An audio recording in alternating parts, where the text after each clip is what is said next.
अच्छा, ये तुम कहते हो कि स्कूल्स और कॉलेजेस में आजकल लड़कियां ज़्यादा अच्छा पढ़ती हैं, लड़कियां ज़्यादा मेहनत कर रही हैं और लड़कियां आगे निकल गई हैं एजुकेशन की फील्ड में।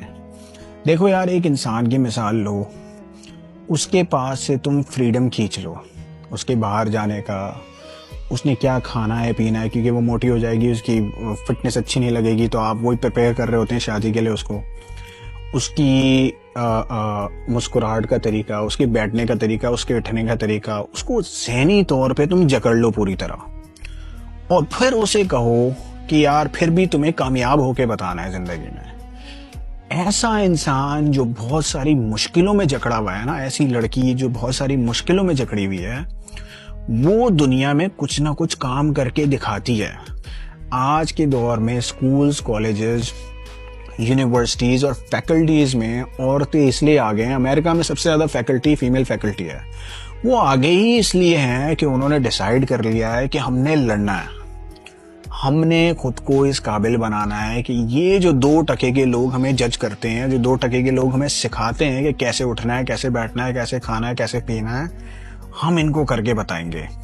इंसान है ना, बनता है हीट में और मुश्किल में।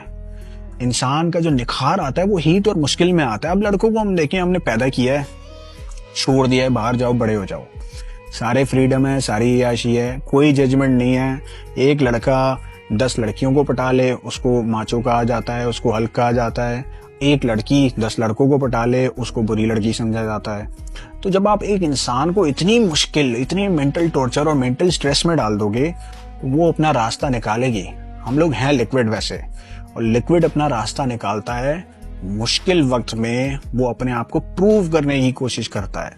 तो ये प्राउड मोमेंट नहीं है हमारे लिए कि हमारी सोसाइटी में औरतें ज़्यादा पढ़ रही हैं और औरतें ज़्यादा, ये हमारे लिए शर्मिंदगी का मोमेंट है कि हमने इनको इतनी मुश्किल में डाल दिया है कि now they are trying to prove themself. और मैं कहता हूँ ये मुश्किल, या इसकी 50% मुश्किल अगर तुमने आदमियों पे डाल दी, उनको सिखा दिया कि तुमने ऐसे बिहेव नहीं करना, तुमने वैसे बिहेव करना है, तुमने अपने अंदर की जो एनिमल इंस्टिंक्ट है उसको कंट्रोल करना है, नफ्स पे काबू करना है, और you have to behave well. दूसरे की बहन भी बहन है, दूसरे की माँ भी माँ है, ये सिखा दिया ना, तो हमारा मुल्क ही आगे निकल जाएगा। ये तो आप छोड़ दें, ये सारी चीज़ सिर्फ एजुकेशन बेसिस पे छोड़ दें, बिजनेस हो गया और एस्पेक्ट्स हो गए। हमारे लोगों का प्रॉब्लम ही ये है कि हमारे अंदर सेल्फ डिसिप्लिन ही नहीं है। कोई कुछ इंसिडेंट होता है, हम ब्लेम करते हैं दूसरे पे, अपने आप से झूठ बोलते हैं, झूठ बोलते रहोगे, सेल्फ इंप्रूव नहीं करोगे। ये मिसाल है, स्कूल, कॉलेजेस, एजुकेशन, बिजनेस, किसी चीज़ में